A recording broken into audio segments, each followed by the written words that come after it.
Welcome, everybody, to our film chat, which is basically indie filmmakers helping other indie filmmakers because, we need each other. It's a thing.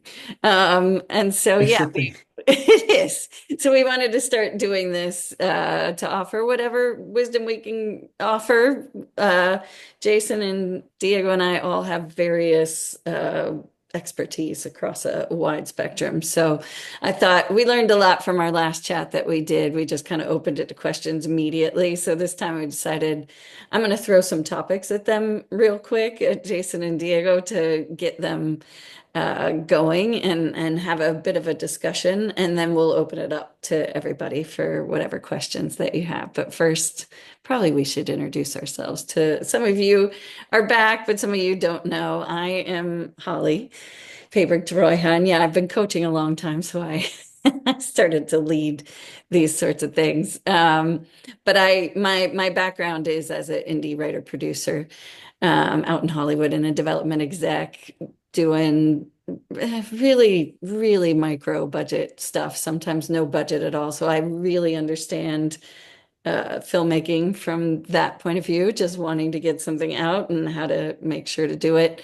But I've also worked on big things like Friends and stuff like that. So I've seen how the other half does it, the fancy side where there's a position for every last little thing you do. And now I'm coaching writers because that's my deep passion these days. But yeah, Diego, you want to introduce yourself to everybody real quick? Jason first. Oh, Jason He first. he Yeah, I he didn't. I saw didn't the know I was going to movie. be pinned. I thought Diego said he'd joining, and now here I am, Just like pinned to springing you. the top here. So yeah, hopefully I can add something here. Jason Wally. I was excited when the Disney movie Wally came out because everyone called me Jason Wall my whole life, and it's spelled like Wally, like the movie. So I have lots of paraphernalia there.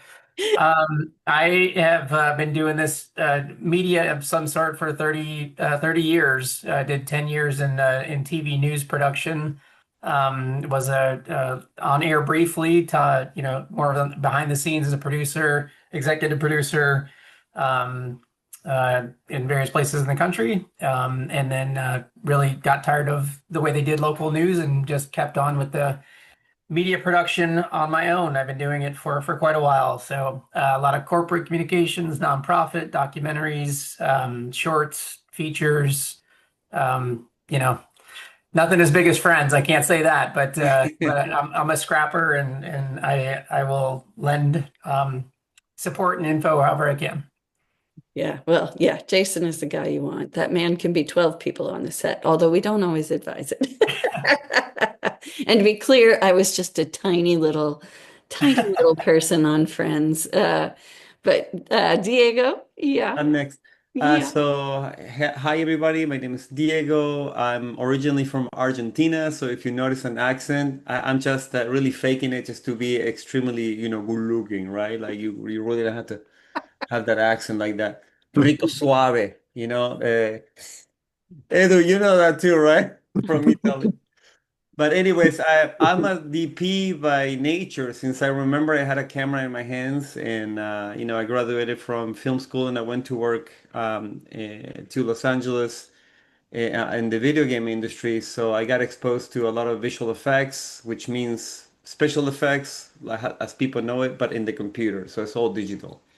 Um, and from there, at the same time, I was always shooting something, whether it's commercial or whether it was like in the weekends with friends doing short films, and eventually it became a full-time job.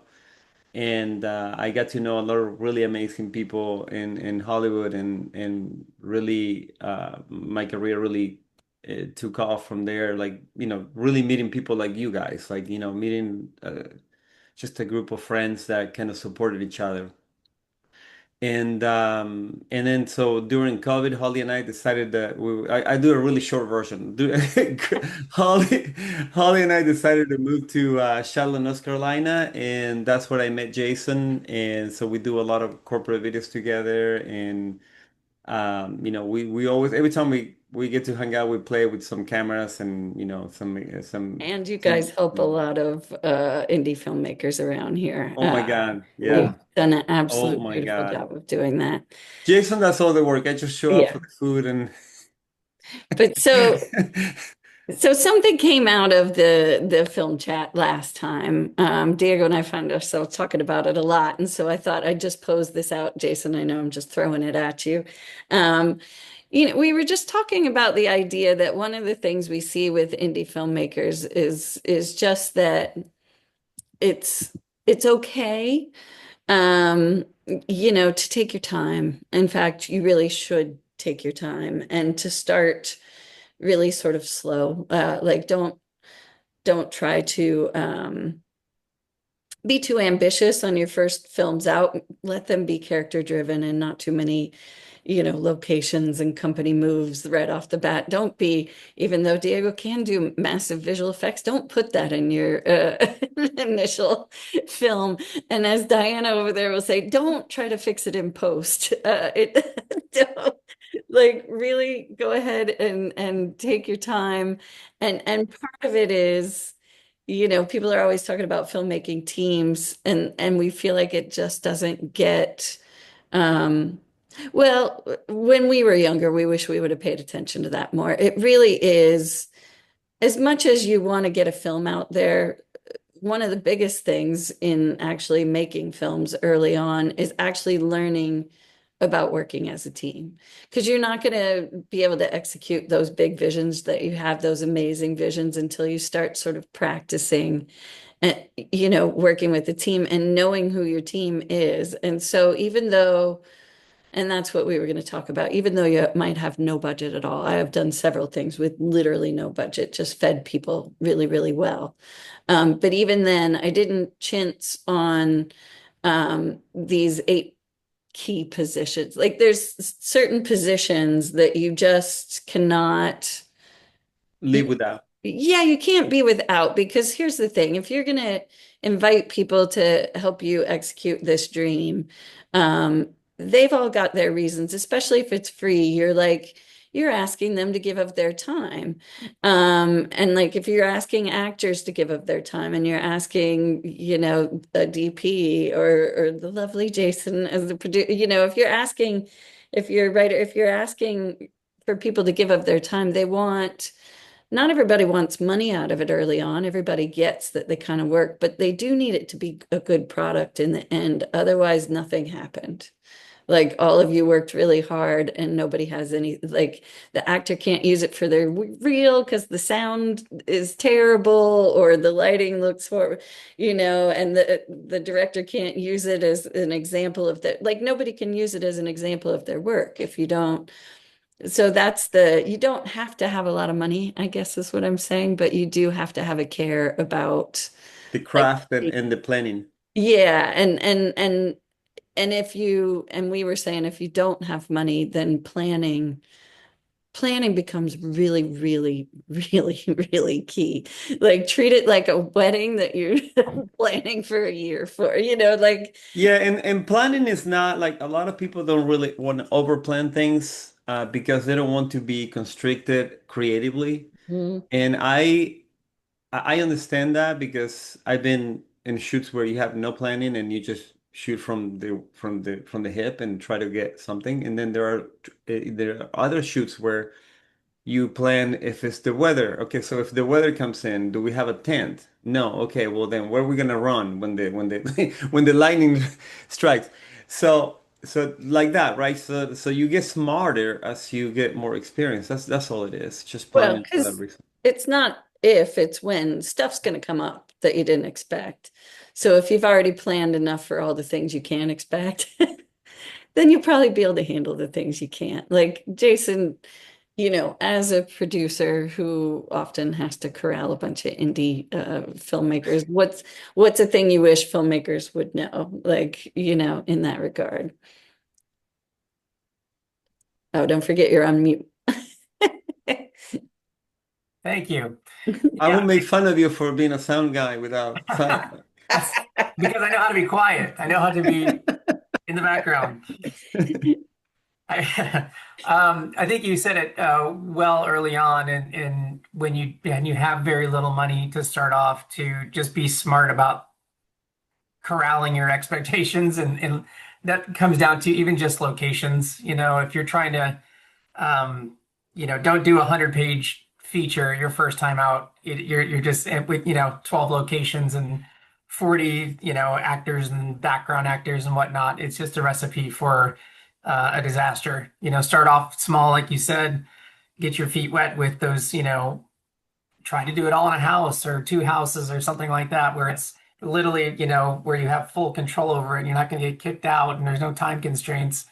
You can do a lot of the set deck and preparation before your actors even arrive, if it's your own house or a friend's house, or your office where you work. You know, all kinds of locations you can use that are free, and you have more time to work with. But yeah, the last thing you want is to show up on a location, knowing that you have to, 2 hours to get all of this stuff done, and then you have to move to another location and another location, because it really hurts you getting something good in the can, so to speak. You feel like well, we have to, whatever we got, because we got to move to the next location, and it pigeonholes you into not coming up with, ending up with that good result. Yeah. Yeah. When you say that's one of the biggest time eaters in production is moving. Absolutely. Yeah. I mean, even when you're just getting the coverage, I mean, you can start off with just do everything on a master. You can, but where it starts to look cinematic, and, the more of what we expect out of a movies is where the coverage comes in. So you shoot a master, and then when you go in for that coverage, everything that was, has to potentially shift. You've got, if you're lucky enough to have a director's monitor, sometimes you don't. You're just looking at the monitor on the camera. But there's key lighting that has to move, and all those things. So when you think it's just, oh, we're just going to move the camera and we'll get this close up and then we'll flip it and get the other, and just, but you got to move the light, you got to move everything that's in the background behind it. And something you think is going to take 5 minutes takes, 20 minutes, 30 minutes. Yeah. So Hey yeah, guys, it moves. if there is any lingo words that that somebody might not understand, just put it on the comments and we'll do a we'll clarify if there's any words that we don't know, that if there's any new filmmakers don't know what Oh, look at you looking out for everybody. Yeah, there's no dumb answers there. yeah. But to Jason's point of what he was just saying, when I did my first really, really indie thing, I suddenly realized, oh, look at that. I could use, like you said, the same house could be like five different locations, because it Yeah. was like, oh, right, the interior has nothing to do with the exterior in film. We could go shoot an exterior somewhere else some other day and pretend that it's the exterior for, that that one Yeah. room that we pretended was, something else. But So, we shot a feature, Diego and I shot a feature earlier in the year, Cowboy and Indian, where the director wanted to go to another location for this character's mom house. And when I was going through it all, I was like, Leo, the director, I was like, we're not even utilizing the basement, this room, for anything. And the scene with the mom is them on the couch, you know, um, she's consoling her daughter who's going through a tough time. I'm like, we can totally use this as the mom's house, a room in the mom's house, and just save a whole company move. And it saved us 4 hours, moving to this other location just for that one scene. So just being smart like that and thinking through stuff. yeah. Yeah, and the reason why people want to start big is because they're trying to be flashy. I remember when I first started, and it was kind of, oh shit, I'm gonna do this oneer, which is like, a Steadicam shot from all the way from, the corner all the way to where he eats the potato and then he gets in a fight. Everything has to be like, super flashy. Not really. The reason why we watch movies is because we love the stories, we love the message, we love so many other reasons. And it's not about me and my beautiful shot.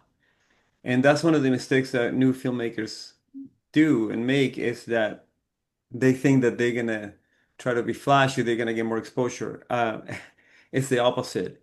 When you're trying to be too flashy in the beginning, you're not going to have the skills. You didn't shoot 3,000 films on Steadicam, so it's not gonna measure up to the Steadicam work that other people are used to watching. It's just impossible to do that, because experience, there's nothing, there's not substitute for experience.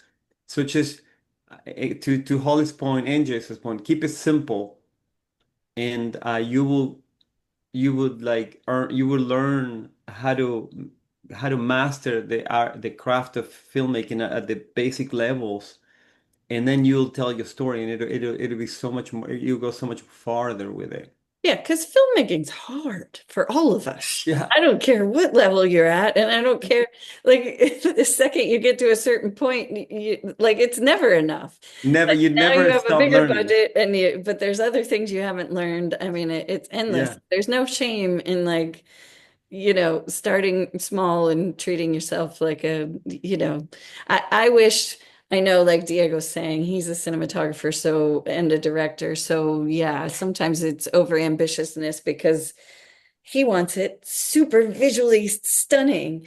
For me, as a writer, And half the time, my problem was the reason I would try to go too fast is because I had a certain amount of paper, I had a script that was a certain length, and I was afraid to ask everybody to work for free. So I was trying to pack, 10 pages in a day because I didn't want to wear them out. But in hindsight, it's like, it probably would have been better to just spread it out over a couple weekends and have a couple of those extra days and let everyone, it worked out, but it's like, you better get really good at scheduling, yeah, really and clever. there's really a skill to break down a script, and it's a skill also to break down the day for an AD, and there's a skill to break down some shots that you need to get done. And what happened if you can't finish? All of a sudden, you had 4 hours planned, but here comes the rain, and all of a sudden you had 2 hours planned. What do you cut? Real time. You have to make decisions, right? So that's when all this planning comes into place. So don't rush it. Just take your time and learn, basics of coverage, right? Like, No confusion or complaints about the new food location. Well, Oh, somebody's. She doesn't know she wasn't on mute. That's all right.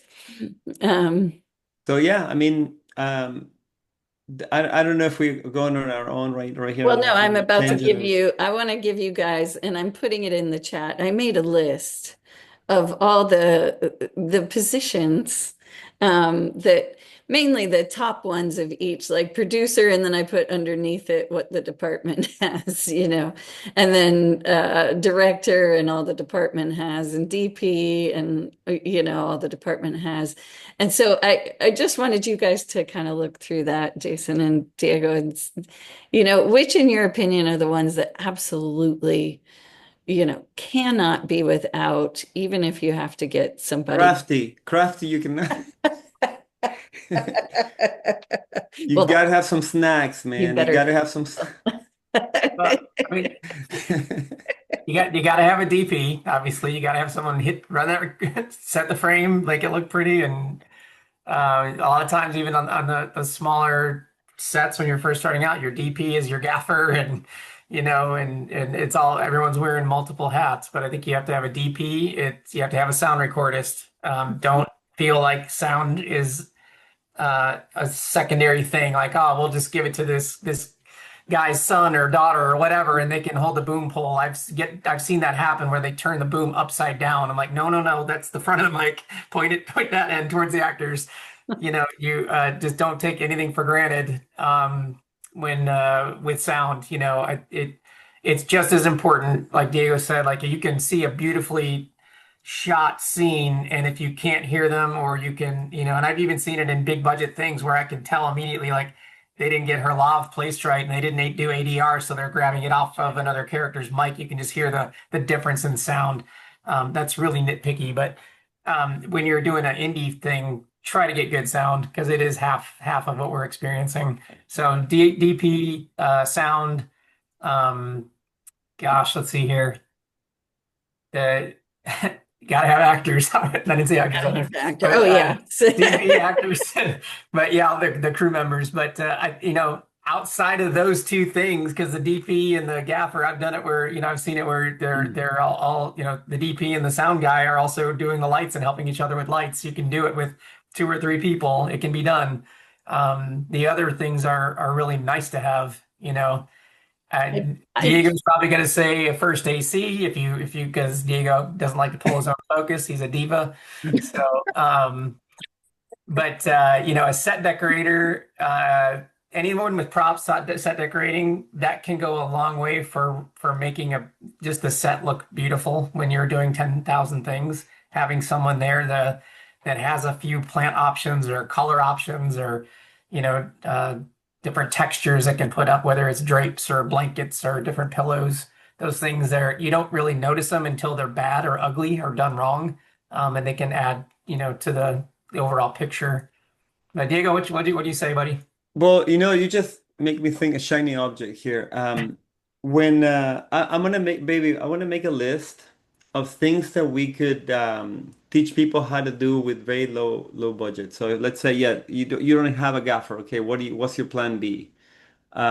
You don't have a 18K, like a big light through a window. Okay, how do you manage that? What would be the low budget things to do things? I want to make a list of things like that to Yeah, show people. we'll do that. The other thing I want to say about that too is if you find yourself not having a choice and you do have to have an ambitious schedule, then one of the crew members you better not have is a first AD.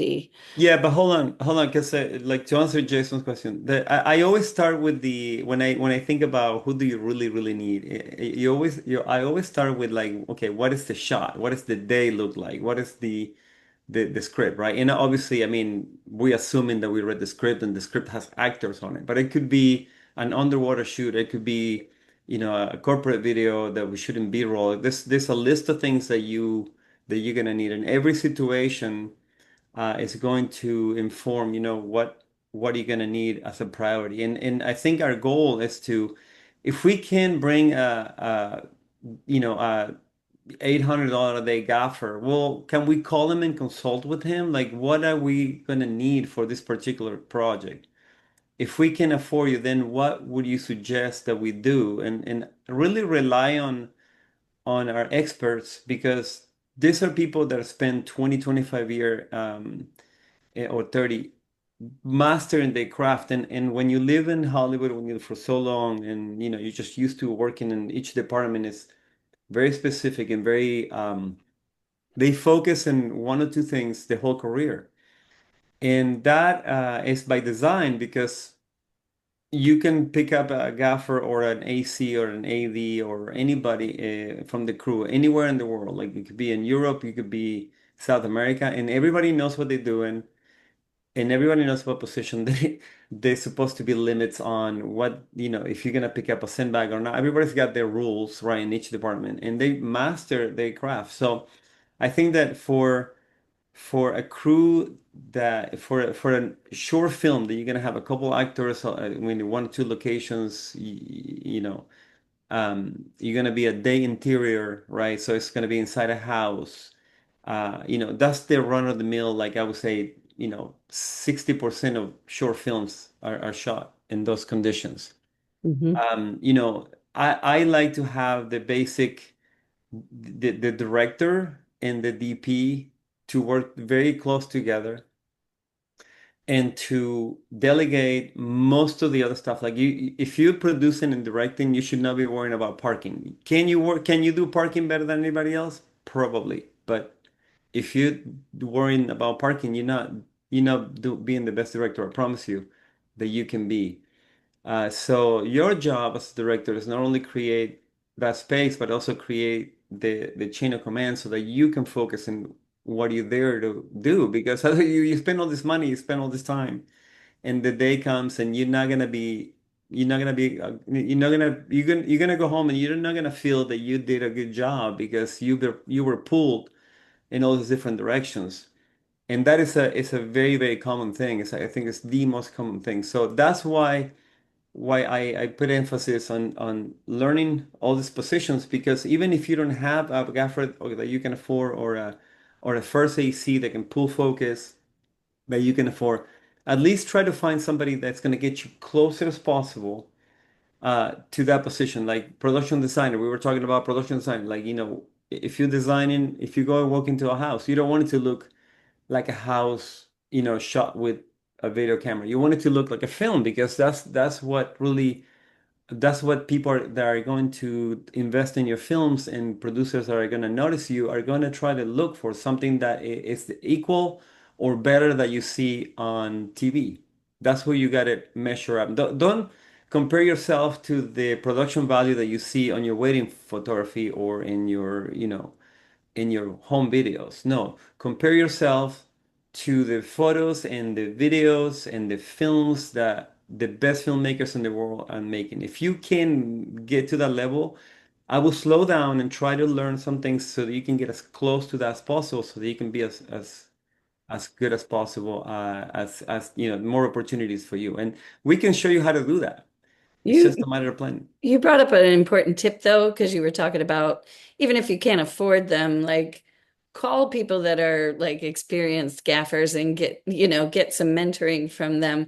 It's more than just that. That is always use those chances to like make friends with people that are in those positions because you might not be able to afford them now, but you could afford them eventually. And so Yeah, it's a chance to build relationships and truly yeah, that's absolutely. that's something I wished I would have known early in that every chance to build relationships is a good thing to do.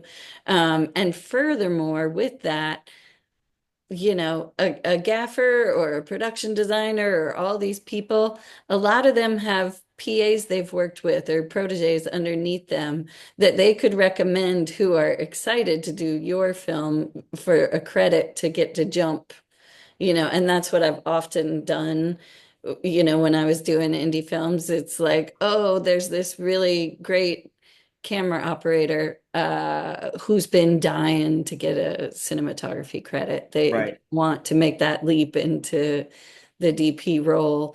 And so they're happy to do this because this is a new credit for them. This is right. that next step up. Like a set dresser Yeah. might want to Eh, be Can a I production. interrupt you for a second? You brought Absolutely. you brought up a really good point. Filmmaking, in my opinion, okay, and this is the reason why we are doing this chats is when when what I wish people told me when I graduated from film school is it's not about the camera, bro. It's not about the film. It's about the people. Okay, so what did that? Okay, they told me that, but I didn't get it. I didn't understand what that meant.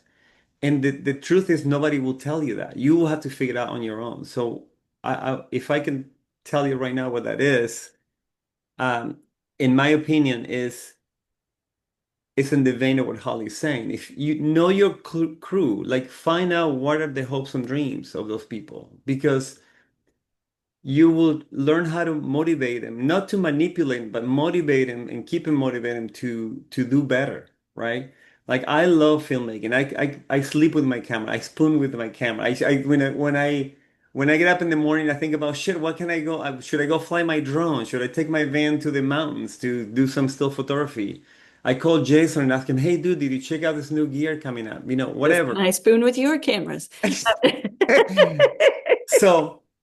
What I'm saying is get to know your crew, right? Yes, let's say you can afford a production designer, all right? Production designer is something that is very common not to be able to afford. Why? Because it's like, between six and $700 for somebody that knows what they do, and maybe 800. And they also need to have a budget for props. Okay, so if you're in a location that your mama borrows or whatever, and you have white walls, right, and your film is moody, and all of a sudden it's going to be a drama, and it's just not going to match your shit. But that's all you can get. Well, then your production designer will come in and do their magic. Sometimes they put in a fabric, right? But if you can afford them, what can you give them in in return? Like besides your commitment to making a beautiful picture, besides your connections, so maybe hook them up with something that they would love for their career. How can they move them forward? How can you have them do one for you?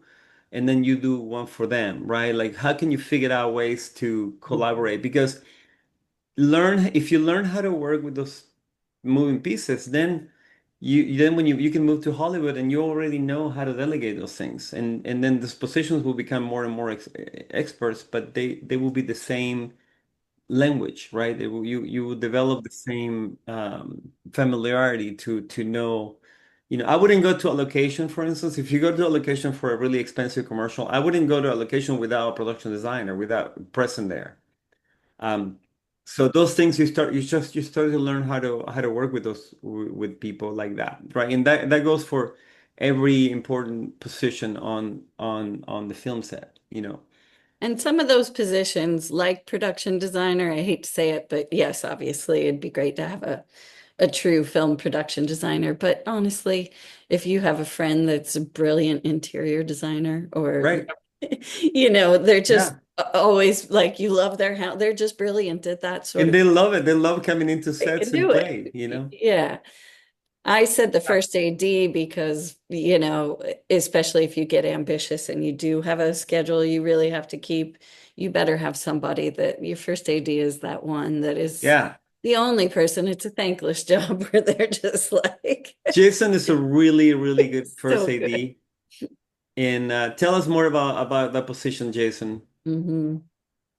Yeah, she pointed at her watch. I mean, that's I mean, your job as a first AD. The only reason I didn't bring that up when we were talking about it is I know that the scope of this is more ultra low budget, filmmakers starting out, and it's really usually not a luxury that you get to have on set. And I know the set decorator is not something you have as a luxury. You're doing it yourself, but you should think of that. Those what would that set decorator do? Find a PA. Someone had mentioned film students, people who are really into it and love it, that want the experience. They can come on set and help you and tell them that's what you're going to do. Don't just have a PA that you're just a general PA. You're coming on as a PA, but I want you to focus on the set decorating. Always be on hand for that. Your props and set decorating. So that way they know that that's their first priority. Yes, they can do other things, but they know it's their priority. As a first AD, I mean, you need to know the script inside and out. I mean, that's the first thing, and then you're marking it up. You need to know for yourself, like what props are in which scene. So I'll go through and mark everything and tag every single thing that the director, the writer had envisioned being in it. Mountain Dew cans, writing, she's an artist. She's got paper and pencils and things like that. So I'm tagging those things. So then when I'm creating reports for the scene, the shots of the day, whoever's handling our props, we can go through a couple days ahead of time, like, here's the things we need. And then when we're going in for close-ups and insert shots, that we're not scrambling going, who's got a sketch pad, who's got, the artist pencils, etc. So you need to know that script. You need to know everything that's in a scene and the breakdown. And you, as a first AD, you want to schedule things that make sense time-wise. So if you can do everything, if let's say you're shooting in a house and you're doing a short that's, I don't know, 12 scenes short, and 4 of those scenes are in the kitchen. Don't move sequentially from scene 1 to the living room to the bedroom and then back to the kitchen. Shoot all your scenes in the kitchen, then you move to the next place. So you're not moving all that equipment. It seems like common sense, and to some people it is common sense, but there's other people that they don't think of it that way. What's the most efficient way we can get all these scenes done without having to move equipment and if different locations, etc. Right. Well, and it's more than that. And you are really, really good at this, Jason.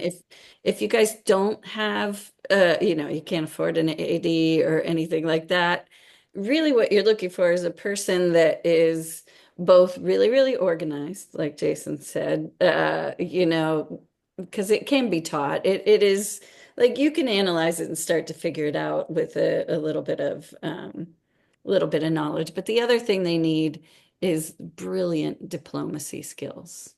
Yeah. That is true. That is true. Anybody that's really good at diplomacy. Yeah. Oh my God. A working knowledge of all the departments is nice because you can Yeah. spot BS when someone has given it to you. And you can also go to bat for somebody when they really need it and they genuinely need it. Yeah. Sound says I need 10 more minutes to get this mic right. I'm gonna fight for that 10 minutes and find out a way to get it somewhere, make it up somewhere else. So we Pivot, don't pivot. Yeah. scratch. Well, and Right. it's a dance though, because Yeah. you're trying to honor artists at work, really, Yep. who are trying to create something, and there's Yeah. actors at work and actors getting Yeah, you prepared, you want to keep a calm. You have to have a calm demeanor, and you want to keep Yeah. everything calm on set because and you have to speed them up. yeah. Same So, but time. if the actors and everyone gets the vibe that you're pissed off and you're like, I'm not a stomper yeller. That's just not me, and I don't. I've seen first ADs that do that, and I don't understand it. because it creates high tension. You're a jerk on the set.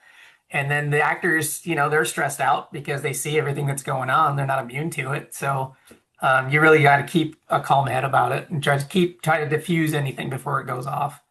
Yeah, well, and it sounds silly, but if you have no money, even if you do, I mean, just as a good habit, putting personalities together that will get on well. It's not even about good or bad or anything like that. It's, I would usually a lot of times even craft my sets around that, like a vibe, because it's hard to do great work when Yeah, everybody's, I mean that's one of the things Diego had mentioned, just piggybacking off what you said, is finding your people, your team, and you'll find that as you go that you really mix well with some people, and some you don't for whatever reason. Yeah, We're all human, we all have our weird idiosyncrasies, and you're not going to gel with everybody. So, right.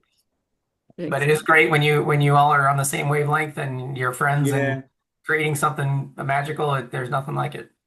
yeah. I love cruise, and I love uh being on set with people and just watch them. Like, sometimes you see people discovering new things and they just get so fascinated by it. And clients, we love, like Jason and I love to watch clients, just to get surprised with things and, the way things look. You walk to a location on the scout and it's just one thing, and then when you light it and decorate it, it's just the magic of it. It's really amazing, so it's Yeah. really, We had a question here. I think it's earlier on when we were talking. Noel asked what coverage was. Do you still have that question Well, there? no, well, I have my idea of coverage, but you kept referencing different kinds of coverage.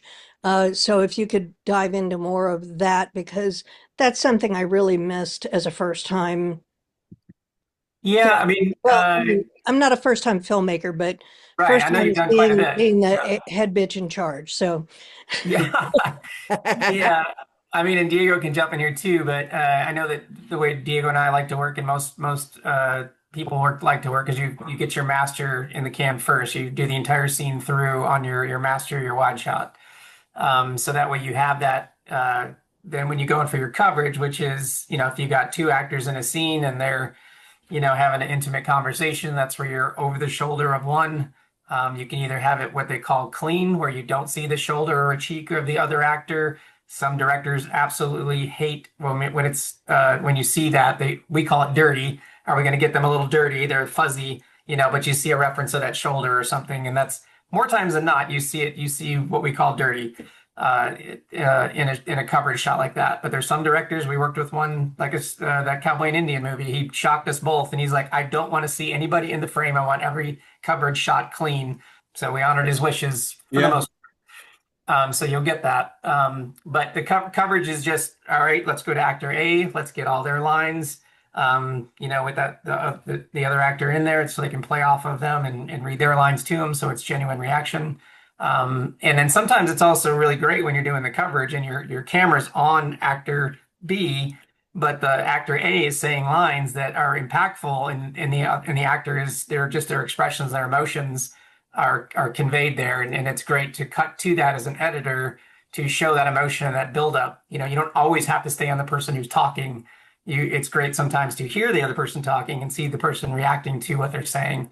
So that's what I'm talking about with coverage. That's I had traditional that coverage. very experience with my film where my editor discovered this beautiful shot, of course, that Diego made. So Yeah. good looking. But it didn't have the audio to match. The audio wasn't working, and she couldn't, Diana, had to run off to talk to a producer, whatever. Um, but we just couldn't make it work. And, I'm very nitpicky about clarity, cleanliness, had a great sound guy. yeah. Yeah, that, It that just is it the just trick. didn't could it was like one of those things, but That's yeah, the thank you danger for of that. doing it. When you have the dirty, well, we keep calling it dirty because that's just what my brain knows it is that. When you have somebody that's in there and they're not in sync with the audio and you see it, like Oh, it's awful. So I'm guessing that's what happened, that you just didn't get clean audio on the person that wasn't on Exactly. camera. So yeah, Exactly.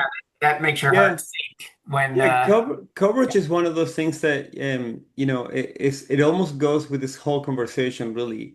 As you evolve as a filmmaker, you get more creative with coverage, right? Because it's very inventive, meaning it's very creative. Like you could do coverage on a scene where you know you're only gonna be on a side of the camera, and you know you're never gonna need a master, and then that saves you time. If you're that kind of director, that's great. We go in, we shoot, boom, boom, boom. Now, when you're starting out, what I recommend is just to do by the book, kind of like a regular Bible, right? Just by the book. So the reason we shoot a master first, which means it's normally a wider lens, 35, 24 millimeter, we shoot the master because it shows you the geography of the room. It shows you if somebody walks from A to B, you know what the marks are going to be. You know what you see, and you know what the establishing the light and the look. Because as you move through that scene, the lighting might change. You might find that a window is now no shine.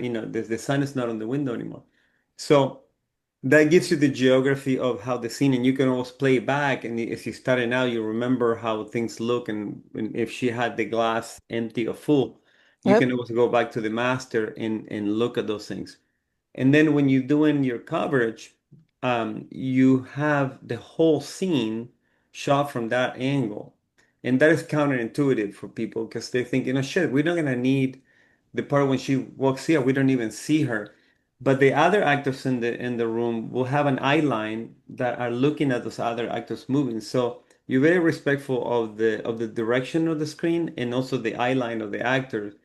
And to when you're starting out, instead of just backing yourself into the corner with one option, I suggest you to shoot by the book, right? Shoot your master and then shoot your coverage, right? You shoot everyone. And coverage could mean normal coverage would be master, medium OTS, like over the shoulder, reverse, right? We go to the other side over the shoulder. And then you do, if the scene has like, let's say crying or emotionals, then you do inserts of tighter shots of the faces and you get the reactions from the other side. So now you have, and then you might need some B-roll, meaning like what Noel was saying. It could be somebody grabbing the glass, somebody looking at the watch, something that is relevant to what you are shooting, right? So then your editor will love you because now they can do whatever the hell they want. If they want to slow it down, they can take a shot and let it breathe a little bit, and now you can cut to a reaction, and now you slowed it down, right? And if you have a music now that you want to fit, but the cut is not the timing that you want, now you could. And if you start thinking like an editor, and you have a lot of conversations in pre-production with your editor, they will love you and your film will look better. Yes, it might look a little boring at first. It's okay. Just master that step before you start getting fancy with your coverage. Because then you do it, the magic, the skill of filmmaking happens once you master the basics. Um, and that's when you start, like I was listening to the other day, somebody was teaching about how to paint. And they said, hey, you do this 1,000 times, you get bored. Go ahead, get bored doing that because that's when you start to really get good. Once you jump out of the getting bored, that's when the real skills happen. Because you start to paint Yeah. with the master. You start thinking, okay, shit, I got bored. Okay, great. Now what can I do? Because I can do this with my eyes closed. Now what I can do and start adding a little bit at a time, not just everything at once, right? All right, we're going to open up some more questions. We've got Crystal and Mark's questions. I'll answer Crystal's myself real quick. You guys can chime in if you know anything. Yep. And then we'll let Mark talk. Crystal said, do you have any experience with product placement? How to determine the money value for brand sponsorship in a It's a feature great film? question. Yeah, you guys can answer if you want, but my experience has always been with product placement. It's really sort of a leverage thing. It's how much is how much is of value. Like, locally, for example, there might be a restaurant that seldom are they going to actually give you money, but they might be willing to have you use their stuff because it feels mutually agreeable. Um, even a lot of big features I was on, a lot of times money didn't exchange hands in terms of, product placement unless you're just huge. I worked for a indie producer who produced 30 to $40 million films, and even he never really got product placement. But there is something to know in regards to that too, if you're going to put products in there, because like we had to, Legal department. there's a whole department for Yeah. clearance. So it really what it depends on what level you're in and what kind of commitment and what kind of expectation. If you want to manage that, normally there is a lawyer in between for medium to higher level because especially if there's money exchange, there's an entertainment lawyer in the legal department that really, make sure that the brand is portrayed in certain ways. Most brands that are really spend some money developing their brand. They will have a Bible of the brand with the colors. I mean, there's a lot that goes into it. and But most of them so are I guess pretty fine. And so I guess it really depends on what the question is. Who asked the question, babe? Crystal. Um, Crystal. Like, I guess I want to ask you oh in yeah, it's particular, specifically, do you have? specifically, yeah, because it's a really broad subject. Yeah, I was able to get a brand sponsor for a short film. It's a Nagish app that would do a cameo in the scene. I was just curious for a feature level of how to ask money for the feature length, and I offered like a whole social media campaign for the short film. Okay, well that's Have yeah. famous influencers in there that's also sponsored by the same company, so it kind of helped pay for the short film. But I was just wondering, like for the feature level, like how you determine the value from a short to a feature level if we want to ask them to invest again for the feature length with using their app in the story. That kind Right. Yeah. Yeah. I mean, I would say with that, every single th deal is different. Unfortunately, there's no, It'd be great if it was just a I template to know. follow. But yeah. It's Yeah, I Where's guess I your can tell where's you. your feature gonna go be on? Is it gonna go into Tubi? Is it going to, straight to Prime? Is it gonna be a theatrical release? There's a whole bunch of metrics that they'll want to know before they typically will give you any money or consider money. They want to make sure that there's enough eyeballs on it. But you were yeah, very you have smart a to do a social distribution campaign deal. around it. Yeah, Mhm. what I Yeah. suggest you to do is to do some research with the experts. That's what I always go to the experts. You'd be surprised. Like when I was working on that Montana shoot baby with the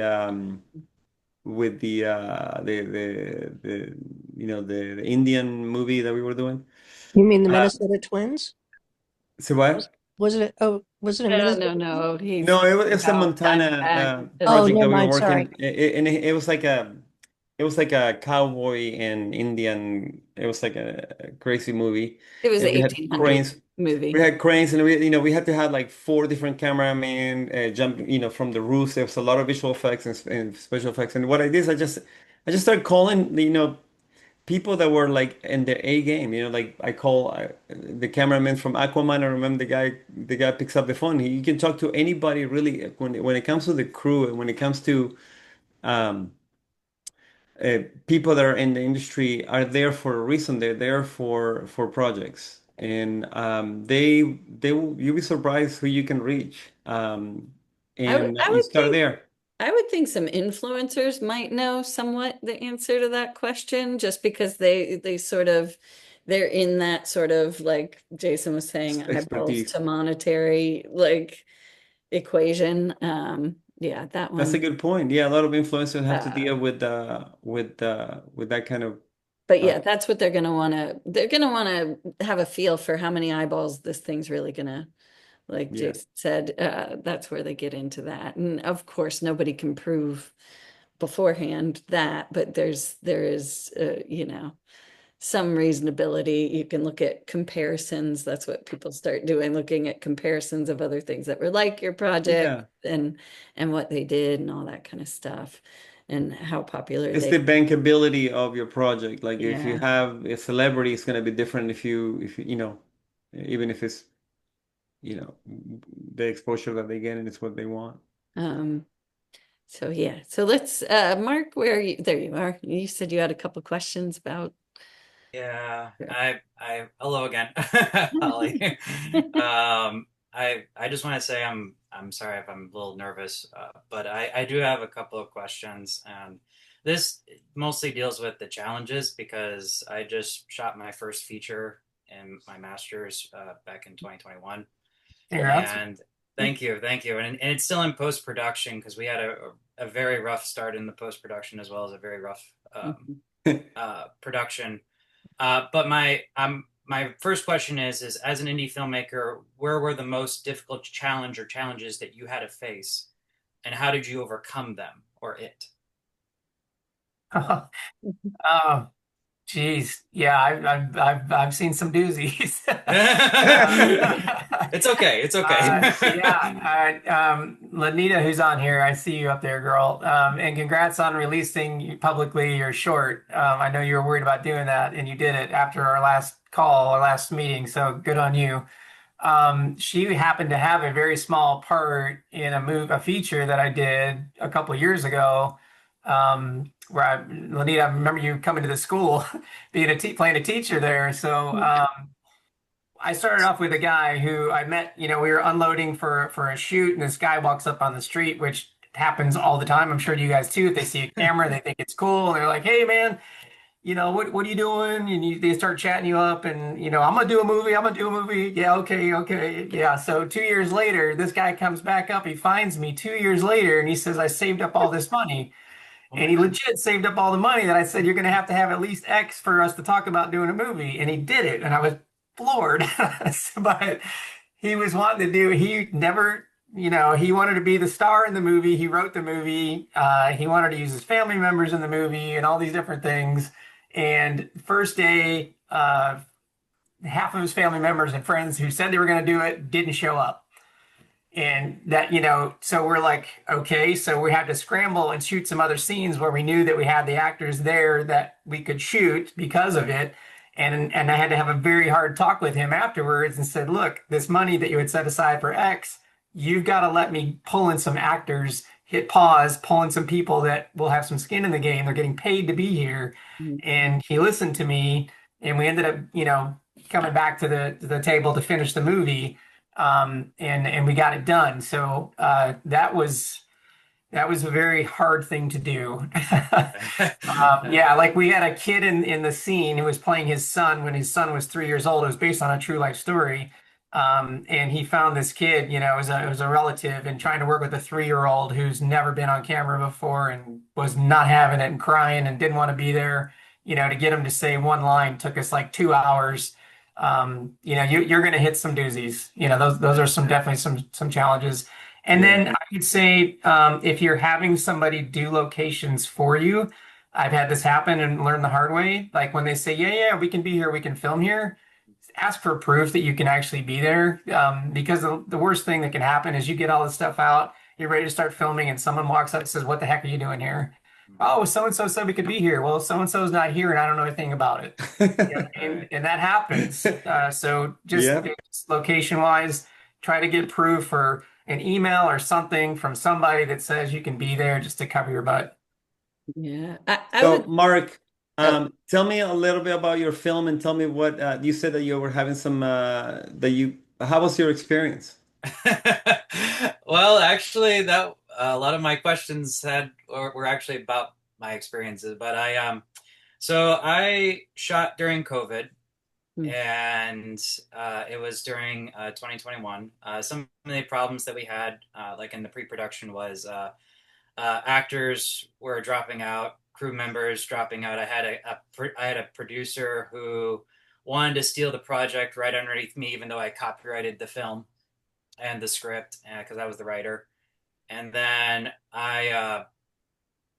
in the middle of the production, one of my actors passed away due to COVID Oh, offset, and Sorry to hear that. he caught COVID. We were supposed to wrap in September of that year, and at the beginning of September, he called me up and said, "Hey, I don't feel good. I'm gonna have to do the COVID protocol." And I said, "Okay, not a problem. Just keep me informed and everything." And the week after, he texted me again saying, "Hey, still don't feel good." And I said, "Okay, well, we'll try shooting around your scenes as best we can." I didn't hear from him, and then his wife texted me while I was going to class, saying that unfortunately he can't come to the phone right now because he's strapped to a ventilator and we don't know if he's going to make it. And I was getting scared. And then one of my actors who plays my antagonist, my demon in the film, because it was a horror psychological thriller, which is actually right behind me in my background. That's my actor. He texted me and he said, "Hey, the actor's name was Justin," and he said, "Hey, did you see Justin's Facebook page?"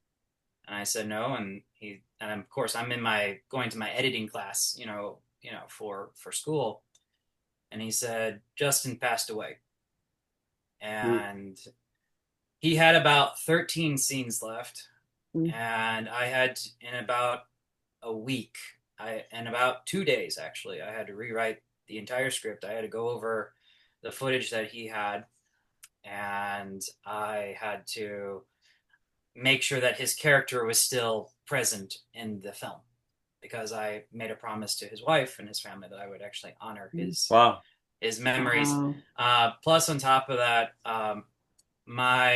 the film was also in honor of one of my best friends who passed away in 2017.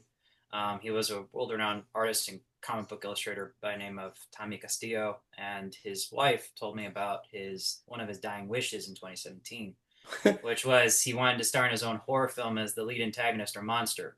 And so originally I was supposed to make a docu-fiction or a docu-drama about how I met him and how he changed my life and how it helped me to overcome committing suicide and all that.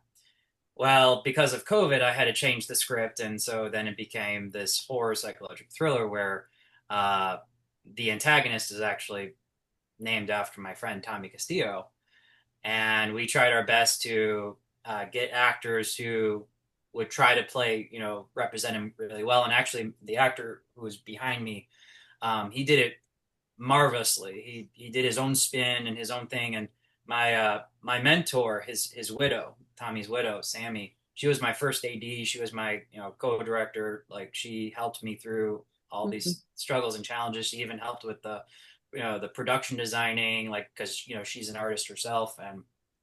And going back to what you were saying about getting some PAs and then working them up that way. I actually had that experience where one of my PAs, who I just met at a tea place, it was a boba tea place. She's never done filmmaking in her life, and what happened was I said, "Well, you can come to the set and you can be a PA, and we'll see what you can do." So she did, and I said, and her name was Ren, and I said, "Hey, Ren, congrats! You're no longer a PA. You're officially props handler. So go watch those props. Make sure you got your job." And so she would do that. And then all of a sudden, Sammy would come up to her and be like, "Ren, congratulations. You're going to help me build the set. Come on, let's build the set." And then when my boom operator, my first boom operator, left the project because he had to go to New York because he was moving to New York, he actually taught Ren how to be sound operator. So she actually got to learn how to work the boom. She got to learn how to work the lavs and all this other stuff. And so she was very happy. And then my script supervisor, unfortunately, he had to leave just for a brief bit. And so she got to learn script. And then she also then became our stand-in for one of our actors. So it was like one of those things and all that.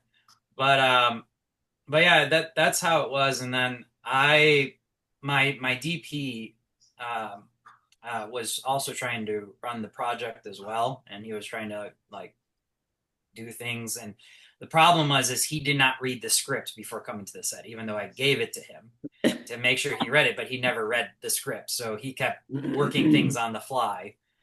And my problem was, as a first-time director, I was putting faith into him because he was like a 15-year plus veteran in filmmaking, and he brought on a 50-year plus veteran who actually worked the lighting. He was my awesome lighting tech, and he also got to help train new people to work the cameras. So because we had a lot of camera operators dropping, and plus on top of that, my DP kind of lied to me about having insurance for moving cars. So what happened was we shot in a moving car, which was actually his car, and the shots were beautiful. And my college, who I was under their insurance, as well as his insurance, because I used his equipment and all. Uh, they didn't like what they saw, and so I then went to student conduct, and I had to take out the footage. So we had to work around later on the shots, and that was a big lesson for me. And then I've lost a lot of. I lost a music composer. I was trying to gain a music composer, but we had issues with the sound and uh, the video syncing properly because my DP did not check his camera settings. Oh, Mark, And so Mark, you learned all the lessons. yeah. All of so them. well, this is what happened. He said that he shot it in he this is what he said. He said he had it set to 24 frames per second. Little did I know later on, after we just got done filming, no, the film was shot in 30 frames per second.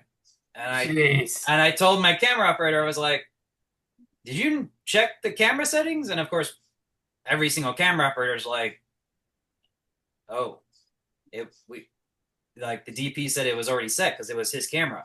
And I'm like, okay, let me go talk to the DP again. hey, And then Mark, so let me ask you something real quick. Were you producing the film as well? Were you I am I'm also one of the producers. My grandmother is actually the executive producer of the project. She helped Okay. fund most of the project. My mother helped out with the project as well. We actually, in terms of craft services, we gave everybody like amazing craft services. Like we had so much food at the end of the day that our student film crew, they took it home with them.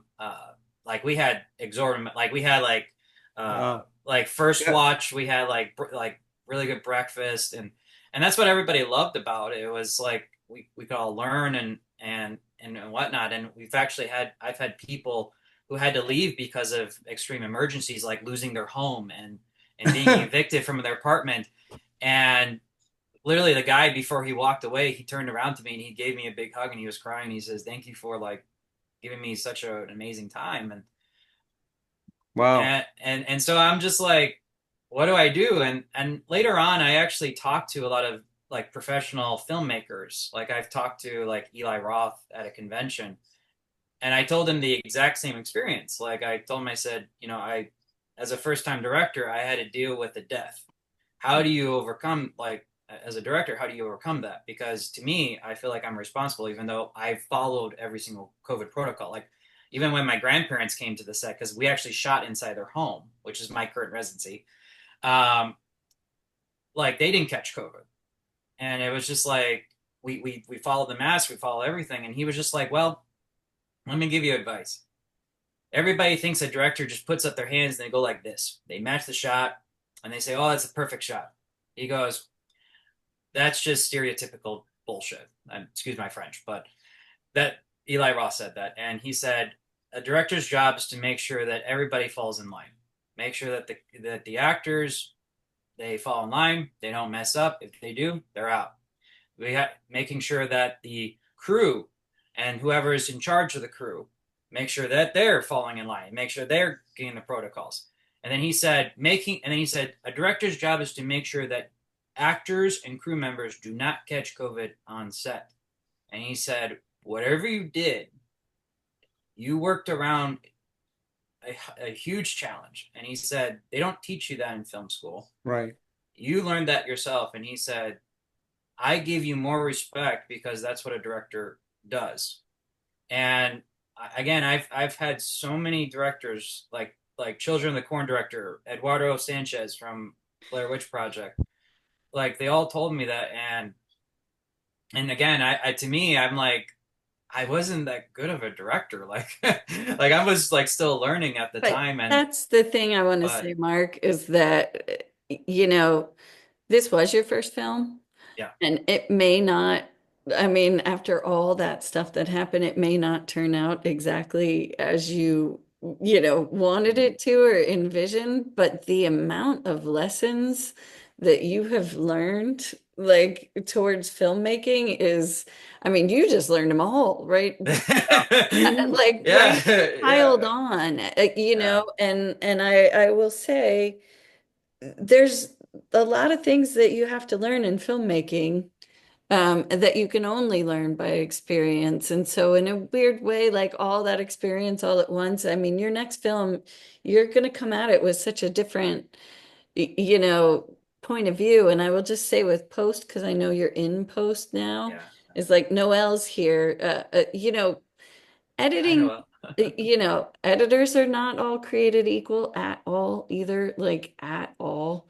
Yeah, And when you're in indie, you can, if you can learn to, one of the ways that I would save money is I edited myself, but I would just do I would get the rough cut to where I The want. assistant editing. And then I would get a professional editor well, well, to, we because yeah, I've seen it happen with Noelle's too. Like her first editor, and I told her I was glad this happened to her, but her first editor was like, he was basically like, you don't have a film here. And she told me that, and I'm like, he doesn't understand the film. And then no, seriously. And then she gave it to, because editing is writing again. right. You've written it when you wrote the script, then you're writing it again when you're in production, and then you're rewriting it. So yeah, And Mark, let me ask you something because I want you to take the more value as you can from this meeting tonight. And it's an amazing story, and I guarantee you that I can. If you ask anybody that had the first film, it'll be a passion story. I mean, there was some. Yours is like from 1 to 10 is 11. I mean, somebody have somebody have somebody like die on your film during your film production, like whether you were in hiatus have or to rewrite it. whatever, and And have to deal with that, and then deal with the family and the promises and the expectations that you put yourself out there, brother. I mean, I respect and to work with a DP that's more experienced than you and that have that much experience, it's very difficult.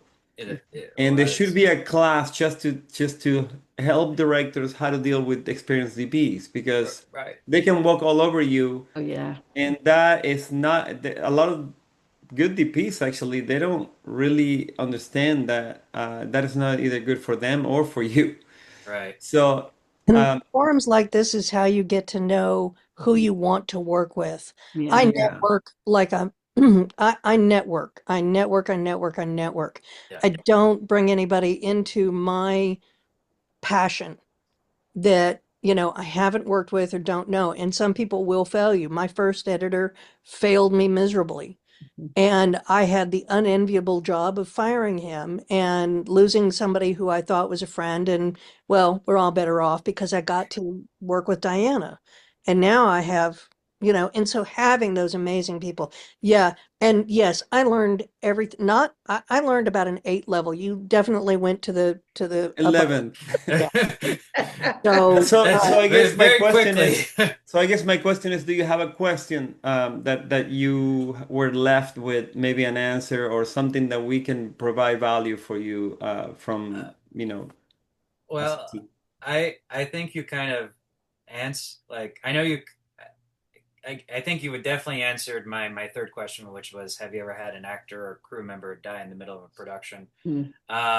But I do want to point out that I'm actually about 86 to 87% almost completed with the post. We actually before I graduated, I actually my first editor actually, or I should say my third editor, because I've so many editors. My third editor actually got the film over to 60%, and then we had a VFX artist who actually reconstructed the deceased actor's face over my face because I stepped in as him.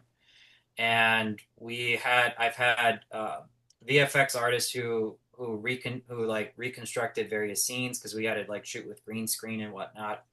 And then I had a sound effects artist who was a beginner sound effects artist who was working with AI to reconstruct his voice, and we tried our best with that. And so far it worked some part, and then it didn't, and then I'm already planning to hire voice actors to see if they can try to reconstruct his voice, because again, I had to do my best as a director.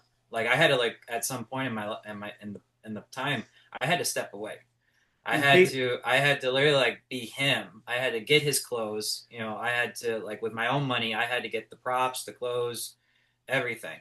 And because my grandmother only gave me like $7,000 of a budget. That was it. That was like our funding. So I had to like raise money, you know, through like selling old toys at garage sales and all this. And then I had because I'm also starting up my own business too. So my own media business. Mark, And so what we're gonna do is we I'm are sorry, gonna I'm sorry, I'm sorry. when people were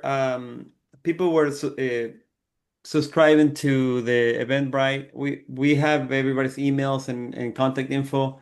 As this chat develop, we're gonna start sharing the community a little more, Mhm. and then so that you can post there and show Resource. your film and get That would be feedback and good. stuff like that. So Yeah. it's work in progress.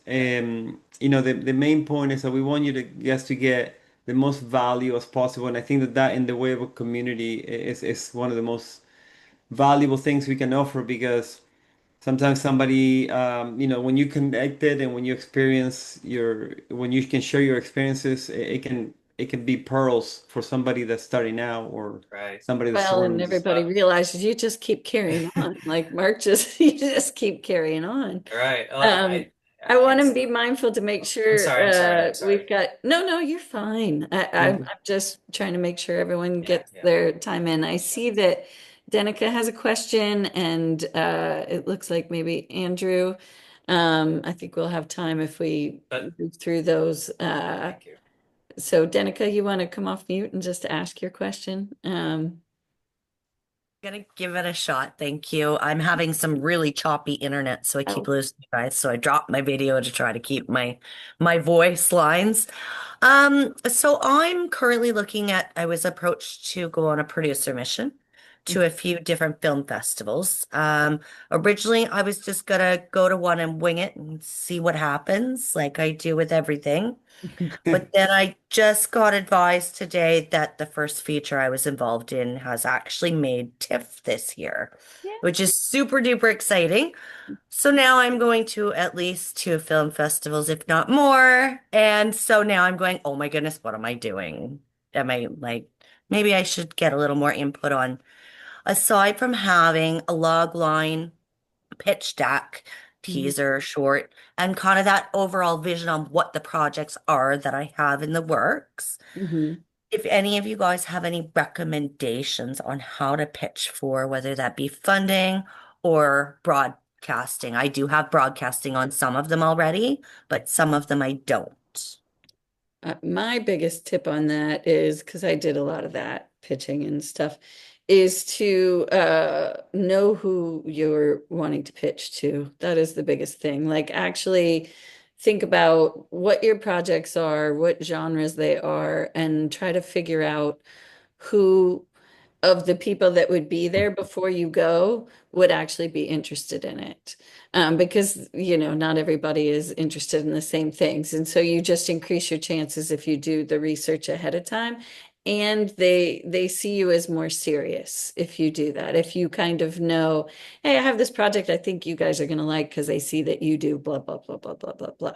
Then they see you as more serious. And then the other thing, I mean, and I could help you with uh, tips on like pitching. I would say with pitching, the big mistake I see is too many details. Do not, like when you're pitching verbally, don't give too many. People can only take Yeah. in so much information. Hang on, sweets. Uh, and the other thing is the first thing they ask you is about you, ironically. So you prepare this whole thing for your project, and then they're like, so tell us about you. And so to sort of know, like, What they're looking for. well, yeah, when people ask who I am, I'll usually answer it more with why I do what I do. Like, show your passion right off the bat, and then they're They want to the whole story of the person. They're really hiring the person, and the vision is part of it, but the person who you are is very important, and your team is very important. So for instance, so some of the films that we pitched, what we did is we had the director do a video. And then like with Jania Baby, what we did, like for Yeah. instance, we had her ex breaking down exactly the vision with some visuals. And then we had her talking about her crew, her DP, her camera operator, Who her the people production are. designer, all these people that had like big name credits, and they were bankable, and they Although were that was a little deeper into development, if you're just in the early stages of development, you don't have to get quite as, right. But the most important thing that Holly said actually in there is like really know who your room is, like who your audience is, right? So and if you read the room, almost like you have to extrapolate who these people are gonna be, yeah. And you that are need gonna to be, and know, how are they going to use your material. So you really have to do a lot of thinking for them, because you do. believe it or not, a lot of these creative producers, the more you give them everything chewed up on a plate, the easier will be for them to pass it along to somebody. The faster they will be able to go through those pre-reading screenings. And think about this, people who are in development, sometimes they will have 5 to 10 projects that they have to read on the day. And now with AI, they might be a little more productive, but still there's still some key things that have to kind You of also align need with to what they're know, doing. I just thought about this. You do need to know ballpark.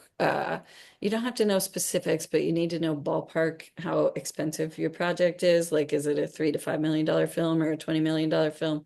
And Or a again, hundred there, thousand dollar film. yeah, at those festivals, um, people, especially the people that are distributing and making films, they have a lane. They only do horrors that are in this kind of budget range. Then there's So another company know that that very well.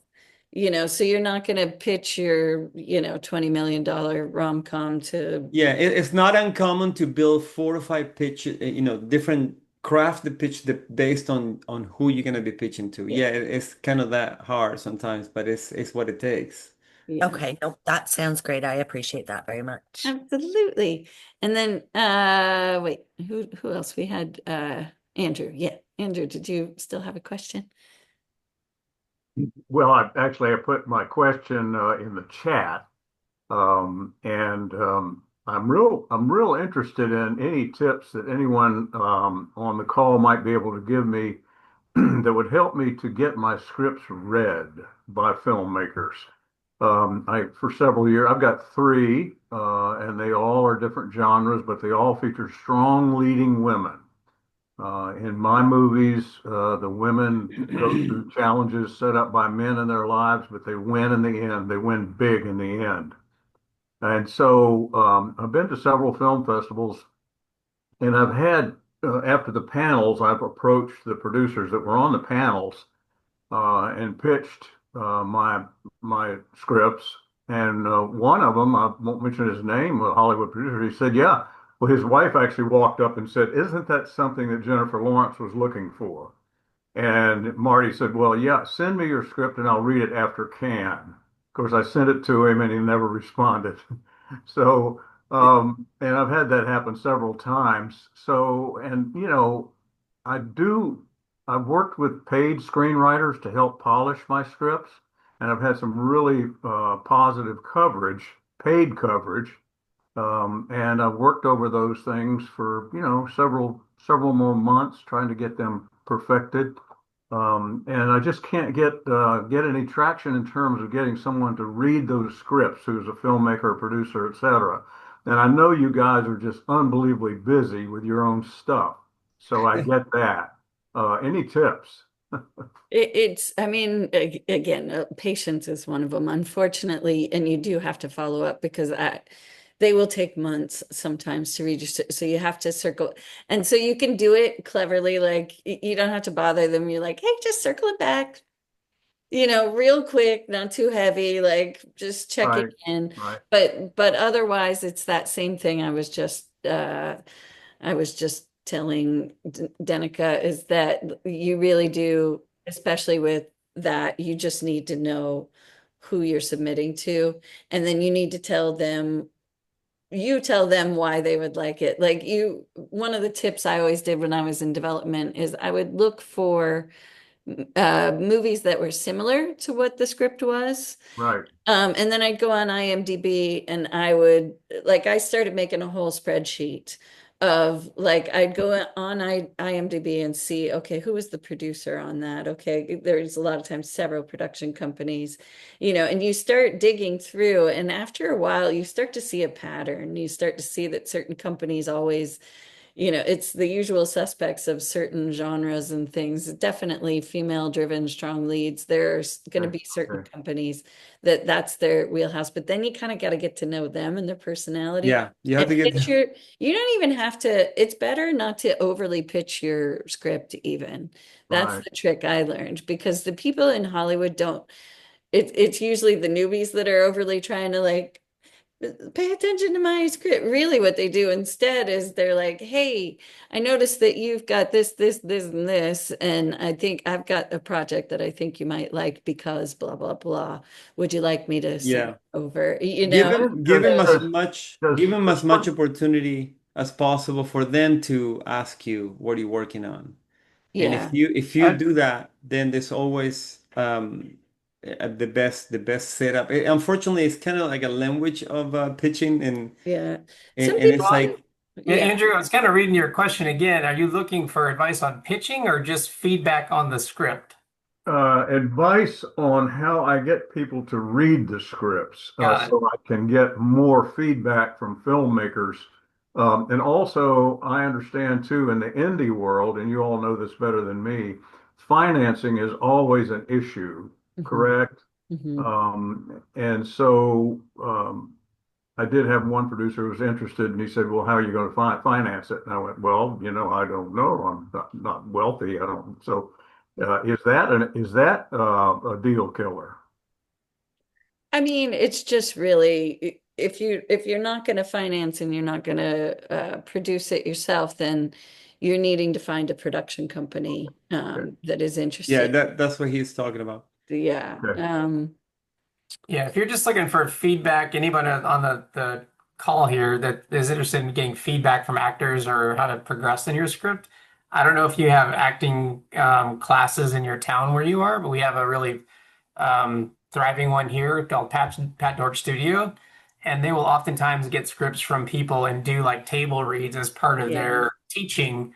And it's a great way to get feedback from real world actors who are learning their craft. Some are very, very seasoned actors in there, some are new, but when they're doing the table read, if you can sit in and watch and see where they're tripping up or just read facial expressions like, this doesn't make sense or whatever, that's a great way to get some feedback on a script if someone's looking for that. That's Yeah, awesome. That's awesome. I hadn't heard that. That's great. You Thanks. can yeah, submit to film and festivals too depends and on what look kind it of up. feedback also you're trying to get, because it's this one thing is to get feedback from an actor, the other thing is to get feedback from a producer in perspective, and someone else is to get feedback from the different production teams that are going to be on development, that are going to be looking for particular things. So I think that what Jason is saying is a really good way to see if the script flows dialogue wise, because once somebody has made a choice of a character and they reading the script as that character, it's going to give you a lot of pearls in the practical manner. But also just joining clubs or joining groups, like a Facebook group that are writers, and then you read one for them, they'll read one for you, and then you can just Hmm. chat and give each other feedback and help your own community. Um, Okay. that's also another valuable thing. Yeah. Good. Yeah, that's good. Good. And there's film festivals that sometimes have a screenplay, believe it or not, like a screenplay contest within it. And the winners and runners up of that, they do table reads right there at the festivals too, which is kind of Yeah. neat.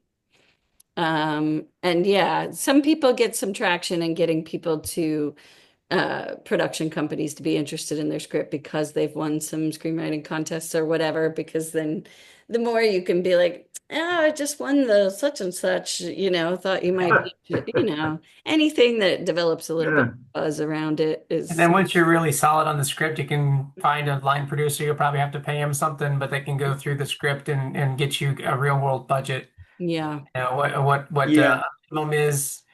Sometimes you'll hear the terminology green light, like we're looking for 1 million, but our green light number is 700,000.